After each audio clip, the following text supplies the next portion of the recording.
Hoy nos vamos a reír un rato, ya vais a ver vosotros. He titulado el programa Venezuela, Libertad y Fondos Buitres. Como siempre tenéis en la descripción, en la caja de descripción, todas las fuentes en el link de Mega. Si os gusta este formato, pues darle a suscribir, a like y a comentar. Ahí tenéis mis redes sociales para quien quiera seguirme. Posteo bastante a menudo o tanto como puedo. Y bueno, este es un formato al que yo no suelo estar acostumbrado. Hace muchísimo que no hago directos, que no hago ese tipo de cosas. Así que ensayo y error. Además es una serie de programas que tampoco he usado yo anteriormente. Perdonadme si las cosas no salen totalmente bien, pero aseguro que nos vamos a divertir. Bien, ¿qué es lo que voy a contaros yo? Pues os voy a contar una trama que no se está viendo o no se está contando o no se quiere contar, no lo sé, sobre el tema de Venezuela, de Maduro, de Donald Trump y todo eso. Vamos a retirar el mueble y vamos a mirar donde nadie mira, que es lo importante. Y vamos a descubrir un par de cosas, os lo prometo. Así que sin más, pues simplemente empezamos. A mí no me gusta darle mucha vuelta a las cosas. Vale, Dentons y el petróleo. Dentons es una asesoría que gestionaba la riqueza de diferentes países, entre ellos Venezuela, y el encargado de la deuda y sanciones que Estados Unidos le tenía puesta a Venezuela era David Sayed, que es el hombrecillo que veis ahí con gafas. El despacho de Dentons está en Praga, lo cual ya nos da unas pistas, ¿no?, de qué pasa ahí. Praga, para quien no lo sepa, pues es un sitio en el que se lava dinero bastante fácil. ¿Qué más decir? Que David Sayed ha cobrado más de 20 millones de dólares de Venezuela, que entre de 2018 y 2019 hizo viajes dentro y fuera de la República Venezolana, y que los precios ascendían a 184.611 dólares. A mí me gusta dar los precios exactos, que luego no digan es que te has comido por aquí o por allí. Otra pista de con qué tipo de personaje estamos tratando es que este hombre se afincó en República Dominicana, otro paraíso fiscal, y tenía una casa de lujo en Caracas y otra casa de lujo en República Dominicana que estaba pagada de los impuestos de los venezolanos, estaba pagada con el dinero del gobierno de Venezuela. Este es el perfil con el que estamos tratando y con el que empieza nuestra historia. David Sayed se asocia a Tariq el-Saimi, el exministro de petróleo, curiosamente, que luego fue encarcelado, y también con el coronel, ¿cómo se llamaba el coronel? Antonio Pérez Suárez, ¿vale?, que estuvo previamente involucrado en la trama de Cripto PDVSA, otra trama de corrupción alrededor del petróleo. ¿Qué es lo que pasa? Pues que tanto Tariq el-Saimi como el coronel Pérez Suárez permitieron indagar a Sayed en el Ministerio de Finanzas de Venezuela y recopilar la información de PDVSA, la información económica de PDVSA. Y entre los tres hicieron un desfalco de 3.000 a 5.000 millones de dólares en cargamentos de petróleo perdidos y nadie se daba cuenta. ¿Ok? Robaban buques cargados de petróleo y el gobierno venezolano o los asesores de Delcy Rodríguez, como nos pone el Nacional, no se daban cuenta, no veían de qué es lo que pasaba, pero el petróleo se estaba perdiendo. Esto es porque Sayed actuaba como un doble agente entre sus socios y el Ministerio de Finanzas, ¿vale? ¿Qué pagos tenemos confirmados de esos robos?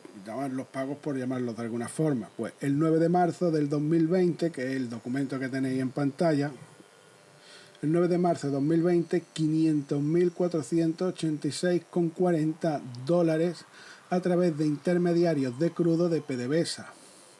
Pérez Suárez ingresa directamente a Dentons en Europa 976.333 euros, en esta vez en euros.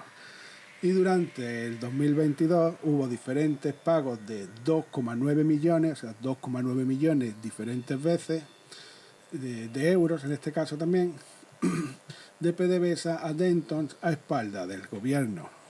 Este es el tipo de robo que hacía esta gente. Pero es que de todo lo que robaron, ¿ok? De todo lo que robaron, se considera que 3.000 millones de dólares se han perdido. No se sabe dónde está eso. Habrá ido a un paraíso fiscal o habrá ido a algún sitio, de tal manera que se desconoce y se cree imposible de recuperar ese dinero en la riqueza de Venezuela. Aparte de la trama del petróleo, aquí es donde viene lo que te vuela la cabeza, Seyed, Dentons recibían honorarios de Al-Aissimi, y PDVSA y Maduro. ¿Vale? Es decir, aparte de la trama del petróleo, del robo de petróleo, de coger los buques cargados de petróleo, Seyed y Denton recibían honorarios pues, de Al-Saimi, PDVSA y Maduro en triangulaciones, ¿vale? Triangulaciones de dinero para sortear las sanciones que Estados Unidos le tenía puestas. ¿Y esto cómo lo hacían? Lo hacían a través de un banco en Estambul que llegaba a una sociedad tailandesa, que era de construcción, que se llama TIPCO. Y estaba todo esto, y estaba al tanto de todo esto el gobierno de Venezuela. Pues hombre, cabe pensar que sí, pero tampoco lo tenemos confirmado y ellos jamás en la vida lo han confirmado. Dentons también actuaba en España y esto ya aparece en la trama PSOE. Esto lo he añadido porque en España debemos comprender de una vez por todas con qué tipo de personas estamos tratando y que estamos más cerca de Venezuela de lo que la gente se cree, ¿no? Que ya está despertando el discurso este de, oh, aquí no vamos a ser como Venezuela. Bueno, pero están operando las mismas personas. El Voz Populi nos dice el 30 de diciembre de 2025. El 8 de agosto de 2019, Carlos Alberto Parra, socio de Dentons, constituye en España Apamate Corporate and Trust. El 3 de enero de 2020, 2 semanas antes del Delcy Gate, que es la trama del avión con las maletas y tal, una de las dos sociedades a través de la que Aldama cobraba comisiones y con importantes contingencias fiscales que analiza la agencia tributaria, Deluxe Capital, recibe una transferencia de 300.000 euros de Apamate Corporate and Trust.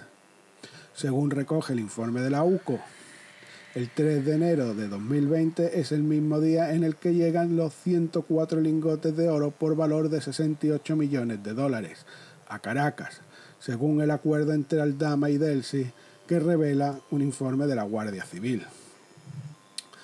Bueno, pues esto se lleva a cabo entre dos abogados, todos estos robos se llevan a cabo entre dos abogados de la rama española de Denton, que son los apoderados de Jorge Jiménez Ochoa, y vosotros me diréis, ¿y este quién es? Pues este era uno de los que aparecía en la comitiva de Delcy cuando viene en el avión a Barajas. Y este también ya venía de antes negociando con Aldama cuando este blanqueaba dinero con el Zamora Club de Fútbol. Denton, España, hace una empresa a pantalla en 2019, que es lo que os he contado, lo de Apamate, para gestionar los lingotes de oro, los 104 lingotes de oro que llegan en el avión de Delcy Gate. Esto, como digo, nos vale para saber con qué tipo de personas estamos tratando en España y qué tipo de personajes tenemos en el gobierno de España. La solución Rothschild. Bien, en 2024 Venezuela rompe relaciones con Seyed y Dentons y Delcy Rodríguez contrata al banco inversor Rothschild & Company. Aunque se trata que sea secreto, pues finalmente Bloomberg lo filtra a la prensa. Lo primero que hace Rothschild & Company es averiguar la deuda real de Venezuela y con quién la tiene, porque ellos le debían dinero a todo el mundo, no pagaban, pero tampoco sabían a quién había que pagarle, no les importaba. En cuanto la noticia llega al público a través de Bloomberg, los analistas económicos se pusieron a estimar la deuda.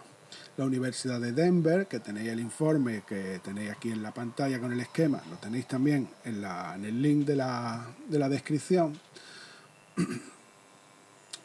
Pues en cuanto llega al público, la Universidad de Denver, en compañía con Síntesis Financiera, la marca por encima de 200.000 millones de dólares, sumando todo, incluido la deuda que tiene con China. Hay que saber que para 2024 PDVSA ya lleva 6 años en default y el gobierno acumulaba demandas por impago, es decir, que no le pagaban a nadie y no le importaba. No sabían ni a quién se lo debían. ¿Por qué contrata Delphi a Rothschild & Company? Bueno, hay varios motivos. Uno de ellos son los previas exigencias que le pone la administración de Joe Biden a Maduro para que realizase elecciones limpias. Esto es muy importante. Y como esto no ocurre, pues se declara a Maduro como presidente ilegítimo. ¿Ok? Nos dice Bloomberg, las relaciones entre los dos países empeoraron la semana pasada cuando Estados Unidos volvió a imponer sanciones a la industria del petróleo y el gas. Esta noticia de abril del 2024, lo que os estoy contando. Washington no reconoce a Maduro y las sanciones prohíben al gobierno vender deuda, esto también es muy importante, no puede vender deuda, no puede vender petróleo y se le considera un presidente ilegítimo, que lo es. Pero bueno, esto atiende a varios intereses. La verdad que a Joe Biden y a Kamala Harris le importaba más bien poco. Las sanciones tendrán que cambiar antes de que se pueda llevar a cabo una reestructuración de la deuda.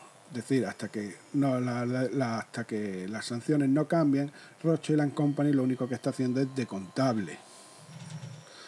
Lo que tenéis en pantalla pues son las sanciones que caben sobre Venezuela hasta 2025.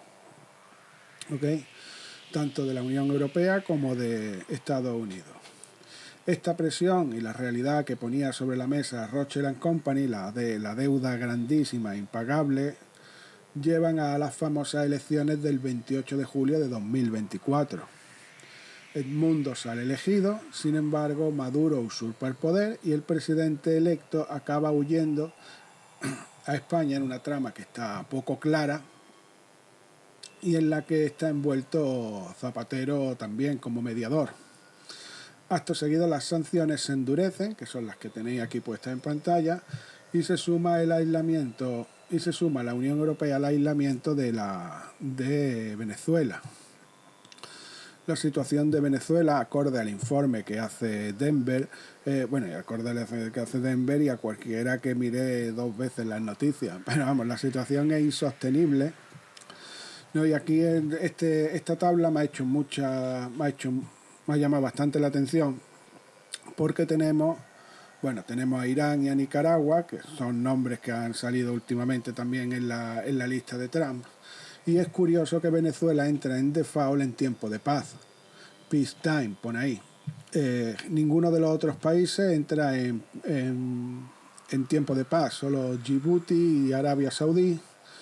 El resto todos tienen conflictos de algún tipo, ya sea internacional o interno, pero todos tienen un conflicto. Las guerras comúnmente es lo que lleva a que haya crisis y tal. Sin embargo, Venezuela entra en default en una época de paz, es algo que llama la atención. La insostenibilidad de la situación económica, la incapacidad de pagar y la negación absoluta de Maduro a salir del régimen, ni por elecciones ni de ninguna manera pacífica, llevan al final, a través de tras varios tomas y dacas, llevan al final a que Donald Trump actúe y mande a los Delta Force a Caracas y saque a Maduro, instituyendo un gobierno temporal con Delphi. La excusa para el público, pues el narcotráfico, que además también le vale, por ejemplo, para México, para Nicaragua y para otros países. La excusa que están usando en Irán son las protestas. Por ejemplo, siempre tiene que haber una excusa para el público, porque contarle el motivo real no sería aceptable. Es de hecho el narcotráfico lo único que le queda al régimen chavista para sostenerse económicamente. El cártel de los soles. Por eso mismo he atacado, porque este comercio no es nuevo. Es la mejor excusa porque este comercio no es nuevo. Este comercio de narcotráfico empieza en la época de Chávez, como nos dice El Tiempo, el capítulo desconocido de Venezuela en la Comisión de la Verdad, la relación de FARC, Chávez y otros datos clave. Es un artículo interesante, lo tenéis linkado ahí. A mí simplemente me pareció poner la referencia. Pero que sepáis que el narcotráfico no es una cosa del gobierno de Maduro. Es una cosa que empieza con Chávez, porque Chávez les permite a la FARC pasar por dentro de la frontera de Venezuela para evitar la policía colombiana. Ahí es donde empiezan los tratos y ahí es donde se conforma el cártel de los soles. Pero esto en sí mismo da para un programa por sí solo, así que no me voy a entretener con eso.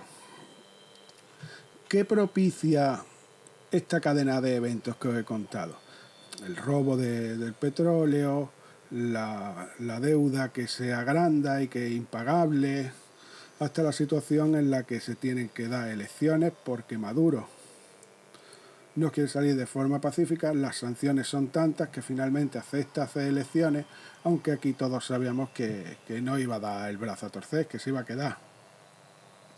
El mapeo de los Rothschild & Company saca a la luz un desastre financiero insostenible que Maduro no va a solucionar. O sea, no es una persona que ellos confíen que vaya a solucionar la deuda. No va a aceptar las sanciones, no va a responder. Los bonos de deuda del Estado de Venezuela a esta altura cuestan 20 centavos y los de PDVSA, como empresa estatal, cuestan 11 centavos. El precio es paupérrimo. En febrero de 2024, que es lo que tenéis en el gráfico, que está de JP Morgan, justo antes de que Delcy contrate a Rothschild & Company, incluye los bonos de países en default, en completa crisis, en el mercado. Es decir, en febrero, cuando contratan a Rothschild & Company, ya se pueden comprar bonos venezolanos de deuda. ¿Ok? Esto es súper importante. Entonces entra Rothschild & Company allí. ¿A qué? A contar la caja para cerrar el negocio. ¿Quién compra esos bonos? Ahora que se pueden comprar. Bonos de deuda.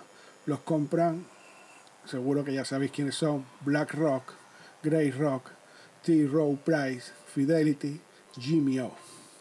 Compran los bonos de Venezuela y nos vamos a centrar en BlackRock. ¿Por qué? Porque BlackRock es más conocido para todos, es más fácil de seguir y la operación realmente es la misma.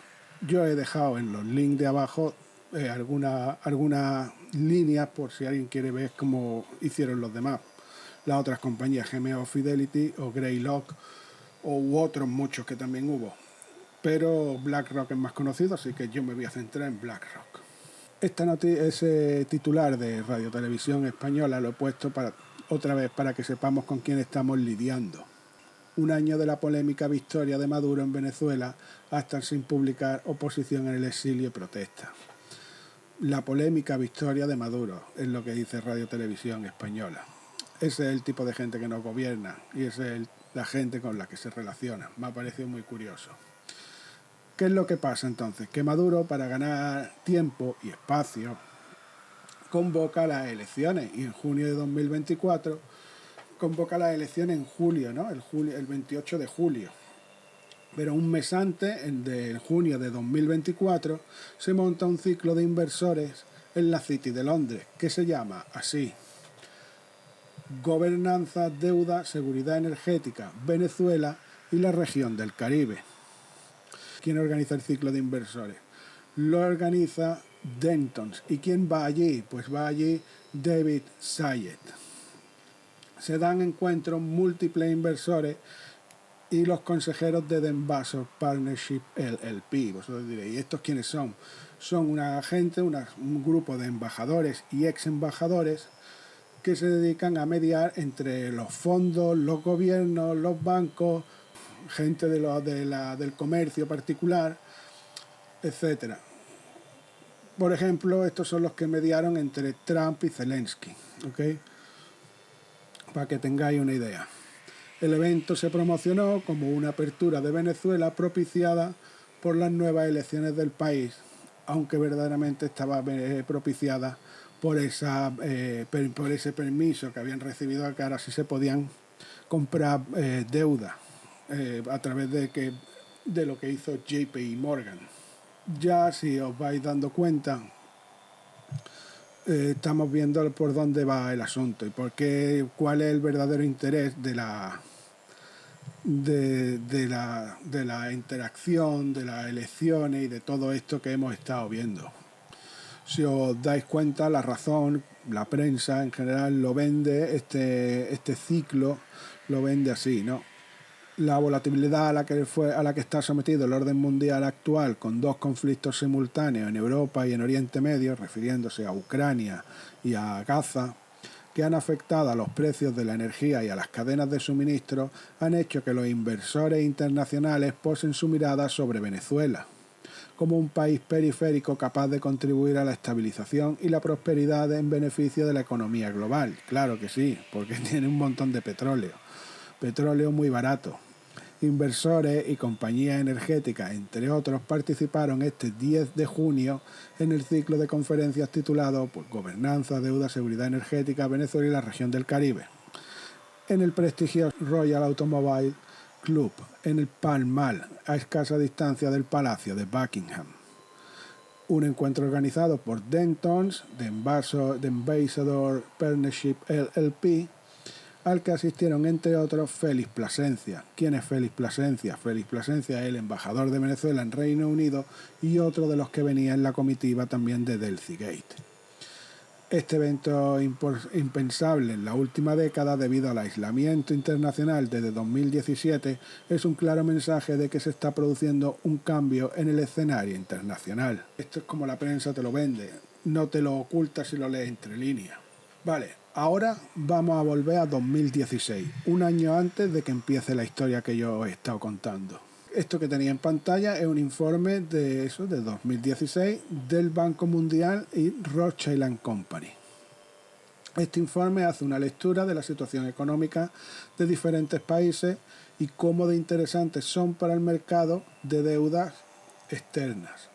La tabla del informe indica que para el 2016, el año en el que se hace este informe, ya se había pedido deuda incluso en 2011 2 veces, agosto y octubre. También leemos que algunos bonos ya se negocian por debajo de su valor en 2016. Los 3.000 millones de dólares pedidos en octubre de 2011, Venezuela negocia las ventas del 95 al 95% en el momento de la petición. ¿Vale? El interés que tiene que pagar Venezuela, por otro lado, es altísimo. Es un interés de usurero. Por ejemplo, en octubre ellos venden compran al 95% y pagan un interés del 29,4%. Esto hace que la ruina esté asegurada y obviamente que vengan los fondos buitres, como ya os he contado que aparecieron, pero es por este motivo. En 2017, acorde a Reuters, hay una reunión de acreedores de Venezuela de diferentes firmas bancarias, entre ellas Rothschild & Company. Delcy Rodríguez contrató a Rothschild & Company en 2024 y esta reunión se celebra en 2017, cuando Dentons y David Sayed empiezan a trabajar con las sanciones y la deuda de Venezuela. ¿Veis cómo empieza todo a cuadrar? ¿Estaría Dentons entre esos acreedores? Pues a mí no me cabe la menor duda. Pues eran quienes gestionaban esa deuda. ¿Quién si no iba a estar allí? ¿Quién si no iban a ser esos acreedores? Y cabe pensar que Rothschild ya contemplaba intervenir, aunque no se materializa hasta 2024, cuando ya de Venezuela está en completo default. Lo que he dicho antes, venían a contar la caja y a cerrar el chiringuito. La misma noticia de Reuters nos indica que los inversores están contemplando cómo gestionar los bonos de deuda. Se están repartiendo. Están buscando cómo sacar rendimientos. Se están repartiendo el pastel. ¿Cómo puedo asegurar yo todo esto? Pues porque hay pruebas. La otra rama bancaria de los Rothschild, la Edmond Rothschild Fund, saca un informe de marzo de 2023 a marzo de 2024 que indica una subida de los bonos del 76,32% tras que Maduro se pliegue y anuncie las elecciones. Recordemos que las elecciones Maduro las anuncia casi un año antes, ¿vale? Un poco menos de un año antes. Y la administración Biden y la de Biden y Kamala Harris relajen las sanciones. Se permiten las operaciones con bonos venezolanos, como hemos visto con JP Morgan, y se autorizan algunas exportaciones de petróleo, estas famosas exportaciones de Chevron. Edmond Rothschild Fund compró antes, según el informe, bonos baratos, pues de estos que os comentaba antes, a 11 centavos y a 20 centavos de Venezuela y PDVSA, para luego venderlos caros, cuando Biden relaja las sanciones. El informe indica que desde el principio Edmond Rothschild Fund apostó por deudas castigadas que se vendían baratas. O sea, no era solo Venezuela, lo hacen en bastantes países. Como digo, el informe lo tenéis en el link por si alguien los quiere visitar. Explicad que especialmente el caso de Venezuela fue muy beneficioso, pues los bonos se revalorizaron cuando se empezó a poner sobre la mesa un cambio político, es decir, cuando anuncia elecciones. El informe describe estrategias de inversión, no decisiones políticas, aunque pone de relieve cómo ciertos entornos económicos pueden beneficiar a actores financieros. Y vuelvo a lo mismo, el hecho de que Europa esté cayendo en ruina, por ejemplo, no es una cosa de porque sí, o sea, las políticas que se están tomando corresponden a unas órdenes, yo no diría órdenes, sino a unas peticiones de ciertos pues lobbies y fondos.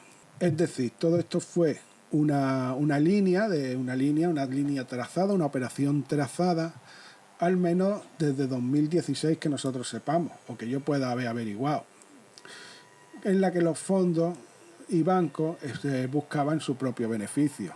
Es lo que cabe pensar. Lo fueron dejando caer un poquito más. Cuando a ellos les convino sacar beneficios, Maduro dijo que no se iba. Y entonces se encontraron ahí con un dictador que decía que no se movía y que no se iba. Ya sabemos que BlackRock y otros fondos compraron bonos de Venezuela, tanto de Venezuela como Estado, como de PDVSA, como empresa estatal. Sabemos también que en 2016 y 2017 se comenzó a especular con PDVSA y con Venezuela, con las deudas de los dos. Y los informes de las dos ramas que os he mostrado nos indican cómo especulan con esas deudas, cuándo hay que dejarlas caer, cuándo hay que darles permiso para vender, etcétera, etcétera. Lo que hacen es aprovecharse de un país que está en default, en una crisis total, para ellos sacar su beneficio. Ahora habrá que dar nombres. Vale, ¿os suena alguno de estos? Si os sonaba de antes, dejármelo en los comentarios. Wally Adeyemo, o como se diga, secretario del Tesoro de la Administración con Biden de 2021 a 2025 y diputado nacional de Seguridad Internacional Económica con Obama de 2015 a 2016. Entre ambas legislaturas, ¿vale?, Wally Adeyemo trabaja como CEO en el equipo del propio Larry Fink, del dueño de BlackRock, ¿ok? Un dato curioso es que en 2019 fue también presidente de la Fundación Obama. Muy amiguitos uno del otro. Brian Deese, que era consejero de Obama y luego con Biden estaría en el Consejo Económico Nacional de Estados Unidos, jefe de inversiones sostenibles de BlackRock, a la vez que estaba en el gobierno. Las puertas giratorias de toda la vida, lo que pasa que en vez de ser con la empresa local, pues estamos hablando del gobierno de Estados Unidos y de los fondos y del fondo más grande que existe. BlackRock para estas fechas ya había comprado, para las fechas en las que Adeyemo y Deese están en el gobierno y trabajando para BlackRock, ya habían comprado los bonos de deuda de Venezuela y de PDVSA. Algo querrían hacer con ellos. Vale, Adeyemo declara que Joe Biden y Kamala Harris apoyarán las aspiraciones democráticas de los venezolanos justo el mismo día en que el Departamento de Estados Unidos anuncia las restricciones a las visas de los socios de Maduro, los complicados en el fraude electoral de venezolanos, el 28 de julio, como digo. Esto indica que los intentos de sacar a Maduro de forma pacífica no han sido viables, retrasando los intereses monetarios de los fondos. Maduro, como buen dictador, pretendía quedarse ahí hasta el final y delegar su puesto pues en quien fuera, probablemente en Diosdado Cabello o quien fuera, no lo sé. Tal como hizo Chávez con él y como ocurre en la dictadura chavista y como ocurre en todo este tipo de dictaduras. El presidente actual, el dictador actual, delega en quién va a ser el siguiente. Esto encaja también muy bien, esto de que Maduro no se quisiera ir, con las noticias que han corrido últimamente de que se intentó negociar una salida pacífica para Maduro, pero él se negaba en redondo. Así que no quedaba otra que tener que entrar con los Delta Force. Pero BlackRock, porque hemos estado hablando de la administración de Biden, hemos hablado un poquito de Obama hacia el final, pero BlackRock está vinculado a Donald Trump y a la administración de Trump actual. Pues desde luego, no te quepa la mayor duda. The Wall Street Journal lanza en marzo de 2025 una noticia explicando que el interés de Trump tenía en el canal de Panamá, nos acordamos todo lo que lió con el canal de Panamá, era un interés por parte de BlackRock, quien habría pagado 22,8 billones con B para comprar más de 40 puertos alrededor del mundo, entre los que se incluía el canal de Panamá, a través de una empresa de Hong Kong. La estructura del mismo le permitiría tener una logística a América, Europa y Asia. Si además tienen acceso al petróleo venezolano, el negocio es redondo porque todo el mundo quiere petróleo y Venezuela es quien más petróleo tiene. Entonces, esto nunca fue jamás de liberar a los venezolanos de una dictadura criminal. Esto ha ido desde el principio del dinero, de los intereses, pues en este caso de los fondos, y de las ganancias para unos pocos y la pobreza para muchos, como siempre ocurre. Los fondos, dueños de todo, utilizan países como gallinas ponedoras y los gobiernos como herramientas ejecutoras de su voluntad. Está bien que Trump haya atrapado a Maduro y se lo haya llevado allí y lo vayan a juzgar. Está estupendo. Es de lo mejor y yo me alegro mucho por los venezolanos. Pero tenemos que comprender que la realidad es diferente, que no es como nos lo muestran y que todo lo vemos a través de un espejo. Y esto, además, ya el recochineo absoluto, es cuando Nathaniel Rothschild, el mismo día 3 de enero, después de que Trump atrapase a Maduro, o los Delta Force atrapasen a Maduro, es lo más correcto, le felicita diciéndole: lo has hecho muy bien, well done, Donald J. Trump, muy bien hecho, buen chico. Porque tenemos que comprender que por muy bravucón que sea Donald Trump o el presidente que sea, no dejan de ser cachorritos del sistema que responden a poderes superiores. Esto ha sido todo. Este es Dossier 33 y vamos a contar la verdad.